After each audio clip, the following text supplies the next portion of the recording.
விஜய் அவர்கள் கட்சி எப்ப ஆரம்பிச்சாங்க? ஒரு வருஷத்துக்கு முன்னாடி. ஒரு வருஷமா ஏன் பரந்தூருக்கு போல? அப்ப பிப்ரவரி 2, 2024 நான் கட்சி ஆரம்பிச்சேன். இன்னைக்கு பிப்ரவரி 2, 2025 நான் கட்சி ஆரம்பிச்சு ஒரு வருஷம் வந்துருச்சு. ஒரு வருஷமா என்ன பண்ணீங்க?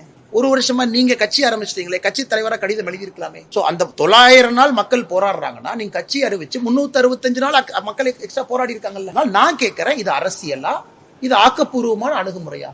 இதே விஜய் அவர்கள் கட்சி ஆரம்பிச்ச முதல் நாள் அங்க போயிருக்கலாம்ல, முதல் வாரத்துல போயிருக்கலாமே, முதல் மாசத்துல போயிருக்கலாமே, முதல் 100 நாள்ல போயிருக்கலாமே. அது எதற்கு கட்சி ஆரம்பித்து ஒரு வருட காலம் கழித்து போனோம்? அந்த கேள்வியும் மக்கள் கேட்பாங்கல்ல. ஓ, அப்ப இந்த அரசியல்வாதிகள் அது அரசியல் பண்ண போறாங்களா, இல்ல உண்மையாலுமே போராடி கொண்டிருக்கக்கூடிய மக்களுக்கு தீர்வு சொல்ல போறாங்களா? இதையும் சாதாரண மக்கள் கேட்கிறாங்க. அதனால விஜய் அவர்கள் போனது தவறு இல்லை. பட் செல்லும் பொழுது எல்லோரும் என்ன நினைக்கிறாங்கன்னா, ப்ராசஸ் என்ன, இல்ல மத்திய அரசை ஏன் உள்ள இழுக்கிறீங்க அப்படிங்கறத திரும்ப திரும்ப நான் வைக்கக்கூடிய கேள்வி. அதனால நீங்க மத்திய அரசின் மீது இங்க வீண் பழி சுமத்துவது எப்படி நியாயம் நான் கேட்கிறேன். மாநில அரசு மேல் நீங்க குற்றம் சுமத்துங்க, மத்திய அரசும் சேர்த்து பேசுவது அதுக்கு தான் எக்ஸ்பிளனேஷன் கொடுக்குறாங்க. அதனால மாநில அரசு இந்த பிரச்சனையை சரியா கையாண்டிருக்கணும், செய்யல.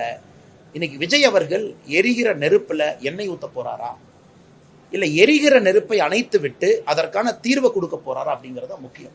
இதற்கு முன்பு தமிழக அரசுல எரிகிற நெருப்புல நானும் எண்ணெய் ஊத்திட்டு போறேன், போற போக்குல எண்ணெய் ஊத்தினா அது பெருசா தான் வரும்.